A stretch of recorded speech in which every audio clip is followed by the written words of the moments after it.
میں صرف ایک ایک جملے میں ان کے عقیدوں کا ذکر کرتا ہوں جو انسائکلوپیڈیا میں دیا ہے، اس کی تفصیل کا موقع نہیں ہے۔ ایک یہ کہ یہ اپنے تمام اماموں کو معصوم مانتے ہیں، عصمت، ان سے خطا نہیں ہوتی، جیسے انبیاء معصوم ہوتے ہیں ہمارے نزدیک، ان کے نزدیک سارے کبیرہ اور صغیرہ گناہوں سے معصوم۔ شیعہ یہ بھی لڑتے ہیں کہ بھائی سنی تو یہ بولتے ہیں کہ نبیوں سے غلطی ہو سکتی ہے، حضرت یونس علیہ السلام سے خطا ہو گئی، اللہ کے رسول کا شاہدی بھی ہوگا تو اصلاح ہو گئی فوراً۔ تو انبیاء منکرات نہیں کرتے، کبیرہ گناہوں سے محفوظ ہیں، کوئی اجتہادی قسم کی غلطی ہوئی تو فوراً اصلاح کی، اللہ نے معاف کیا، درست کر دیا، یہ مانتے ہیں ہم۔ تو کہتے ہیں کہ دیکھیں آپ انبیاء کو گناہ کرنے والا بولتے ہیں، اور یہ بولتے ہیں کہ ان کے امام بھی معصوم ہیں۔ دوسرا، ان کے پاس علم لدنی ہوتا ہے، ایک طرف یہ کہتے ہیں کہ 12 امام کائنات کی ہر چیز کو جانتے ہیں، ماضی حال مستقبل، اللہ کی طرح جو ہم مانتے ہیں، اور ایک طرف یہ کہتے ہیں کہ اللہ تبارک و تعالیٰ کو بہت سی ایسی باتیں جو پہلے وہ جانتا تھا، بعد میں پتہ چلتا ہے کہ وہ تو غلط تھی۔ صحابہ کے بارے میں قرآن میں نازل کر دیا آیت کہ اللہ ان سے راضی ہوا، وہ جنتی ہیں، لیکن اللہ کے رسول کی وفات کے بعد یہ پتہ چلا کہ وہ تو مرتد ہو گئے، اللہ کو پہلے سے معلوم نہیں تھا۔ اور اسی بنیاد پر بعد کے شیعہ جو ہے تقدیر کا بھی انکار کرتے ہیں۔ ہم کہتے ہیں کہ اللہ نے ساری چیزوں کی تقدیر اس لیے لکھ دی کہ ساری چیزوں کو پہلے سے جانتا تھا، یہ کہتے ہیں پہلے کہ جانتا ہی نہیں تھا۔ اسی طرح خوارج کے عادات، یہ کہتے ہیں کہ امام خوارج کے عادات کے اظہار پر طاقت رکھتے ہیں، جب چاہیں جیسے چاہیں۔ اسی طرح یہ غیبت کا عقیدہ رکھتے ہیں،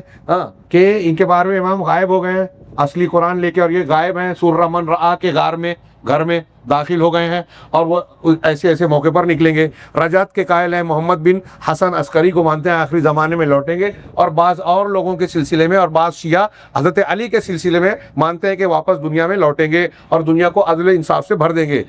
اور اسی طریقے سے تقیہ ان کا مذہب ہے، جو دین کے 10 حصوں میں تقیہ اور نفاق میں کوئی فرق نہیں ہے۔ اسی طرح متع ان کے یہاں بڑی اہمیت کا حامل مسئلہ ہے کہ ایک عورت سے آپ عارضی طور پر نکاح کر سکتے ہیں۔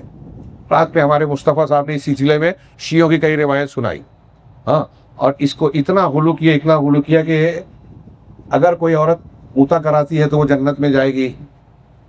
اور کوئی اگر ایک دفعہ کرتا ہے تو اس کا درجہ حضرت حسن کے برابر، 2 مرتبہ کرتا ہے تو حسین کے برابر، 3 مرتبہ کرے حضرت علی کے برابر، 4 مرتبہ کرے اللہ کے رسول صلی اللہ علیہ وسلم کے برابر۔ تو ہمارے عبید اللہ کشمیری صاحب یہ روایت پڑھ کے شیعوں کتابوں سے پوچھتے تھے کہ اگر کسی نے 10 مرتبہ کیا تو اس کا کیا درجہ ہوگا، وہ اللہ سے اونچا ہو جائے گا، نعوذ باللہ۔ اور ہمارے یہاں جو اوباش آوارہ لوگ ہیں، بے نمازی، گنڈے موالی، گنہگار قسم کے لوگ روز متع کرتے ہیں بازار میں جا کے، مارکیٹ میں جا کے، وہ متع وہی ہے نا، متع وہی زنا ہے۔ پاکستان میں نے سنا ہے، ایک شیعہ جو سنی ہونے کا دعویٰ کیا تھا، اس نے بتایا تھا کہ میں نے خود پاکستان میں دیکھا، ہمارے یہاں شہر میں، کہ پاکستان میں کسی عورت کو اگر جسم پروشی کا کام کرنا ہے، جسم بیچنے والا، طوائف والا کام، جسم بیچنے والا کام کرنا ہے، تو اس کو پاکستانی گورنمنٹ سے یہ بول کے لائسنس ملتا ہے کہ میں شیعہ ہوں، متع کرنے کے لیے لائسنس چاہیے۔ تو ہمارے کسی اہل حدیث عالم نے بھی یہ بیان کیا اور کہا کہ اس قانون کی وجہ سے کئی سنی عورتیں جن کو سماج میں سہارا نہیں ملا، آج کا ہمارا دور یہی ہے نا کہ لوگ مجبور لوگوں کی مدد نہیں کرتے، مجبور کا فائدہ اٹھا لیں، تو عورتوں کے ساتھ بھی کرتے ہیں۔ تو ایسی عورتیں جب چلی جاتی ہیں بازار میں، تو کچھ سنی عورتوں نے لائسنس بنانے کے لیے اپنے آپ کو شیعہ بنا لیا، بتائیے۔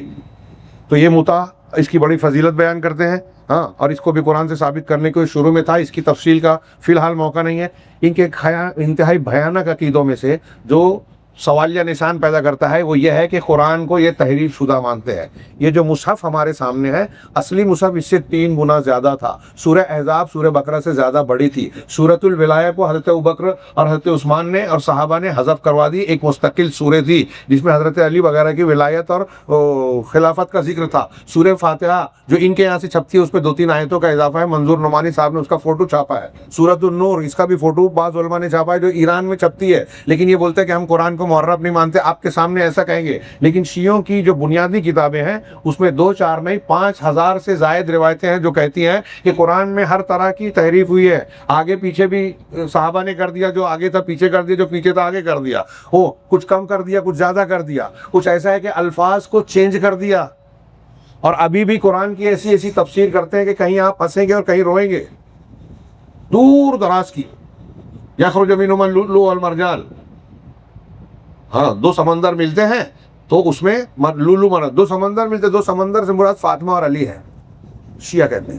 اور اس سے لولو، موتی، مرجان نکلتے ہیں، پتھر، قیمتی پتھر ہوتا ہے، تو مرجان اور لولو سے مراد حسن حسین ہے۔ یہ میں نے ایک ہلکی سی مثال دی ہے۔ ایسی آپ جب ان کی تفسیر پڑھیں گے اور کہتے ہیں کہ یہ اہل بیت کی تفسیر ہے، گڑھتے ہیں